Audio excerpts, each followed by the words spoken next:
नमस्कार दोस्तों, मैं करनी प्रताप माँ करनी स्टेनो क्लासेस में आप सभी का हार्दिक स्वागत करता हूं। तो जैसा कि मैं आप सभी के बीच रोजाना हाईकोर्ट स्पेशल डिक्टेशन लेकर आता हूं, सेम उसी प्रकार की डिक्टेशन आज आपके बीच लेकर आया हूं, जिसमें कि 3 डिफरेंट पैराग्राफ है, जिसमें तीनों का कंटेंट अलग अलग है। तो आप वीडियो पर आने से पहले हमारी वीडियो को लाइक, कमेंट और शेयर करना बिल्कुल भी ना भूलें। दोस्तों, आप हमें कमेंट करके अवश्य बताएं कि हमारी डिक्टेशन लिखने के पश्चात आपकी तैयारी कैसी क्या हो रही है, और आपके जो ऑनलाइन दोस्त घर पे बैठे हुए तैयारी कर रहे हैं उन तक भी हमारे वीडियो को शेयर करें, ताकि ज़्यादा से ज़्यादा मित्र हमारे इस डिक्टेशन का फ़ायदा उठा सके। तो दोस्तों, यहाँ पे 80 शब्द प्रति मिनट की गति से डिक्टेशन रहेगी। जैसा कि हाई कोर्ट के एग्जाम में विराम, पैरा और प्रश्नवाचक चिन्ह वगैरह यूज होते हैं। तो अब से डिक्टेशन 5 सेकंड बाद स्टार्ट होगी। स्टार्ट। देश की लोकसभा में अब निर्वाचित प्रतिनिधियों की संख्या 1000 कर दी जानी चाहिए, विराम। साथ ही राज्यसभा सदस्यों की संख्या भी बढ़ाए जाने की जरूरत है, विराम। देश के पूर्व राष्ट्रपति प्रणब मुखर्जी ने पिछले दिनों एक कार्यक्रम में यह सुझाव दिया, तो राजनीतिक दलों की ओर से खास प्रतिक्रिया नहीं आई, विराम।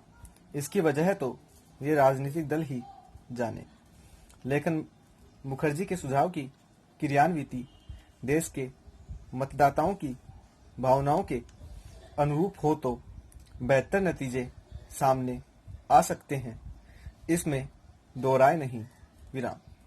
यह बात भी सही है कि दुनिया के कई देश ऐसे हैं जिनकी आबादी भारत से काफी कम है, विराम।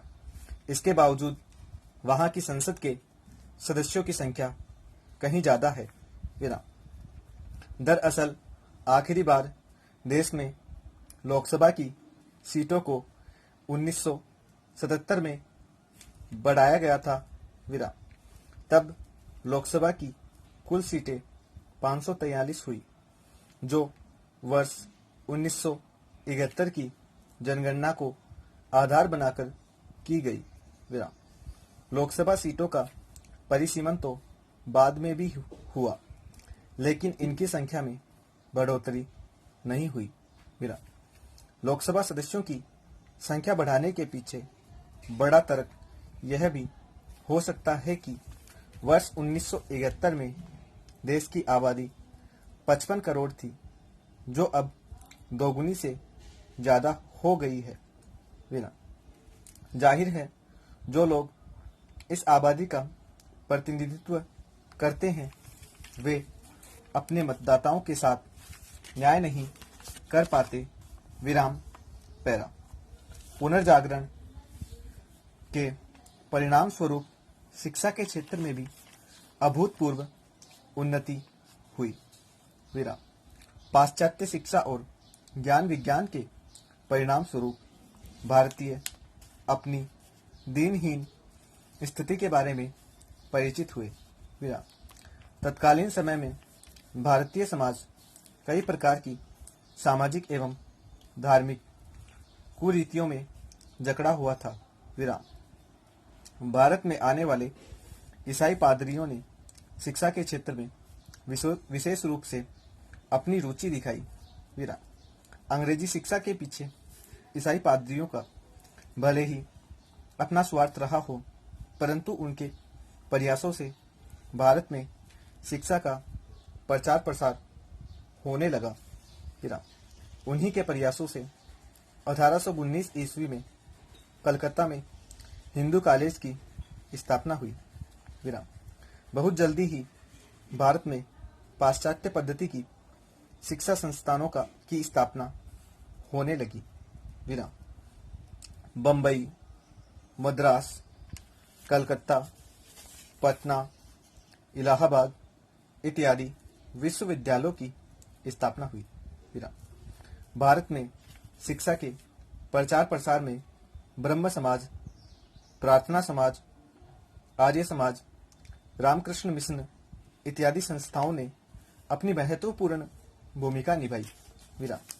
आर्य समाज द्वारा देश के विभिन्न भागों में दयानंद एंग्लो वैदिक कॉलेज तथा आर्य वैदिक कला महाविद्यालयों की स्थापना की गई, विराम, पैरा। वर्ष 2020 की शुरुआत ब्रू यानी रियांग जनजाति के लोगों के लिए सौगातें लेकर आया है। विराम। 23 साल बाद ही सही उनका निर्वासित जीवन खत्म होने जा रहा है। विराम। उम्मीद है जल्द ही त्रिपुरा में इनको बसा दिया जाएगा। विराम। बीते 16 जनवरी को ब्रू रियांग ऐतिहासिक समझौता हुआ।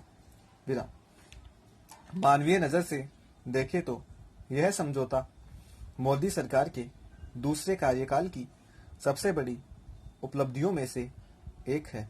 विराम।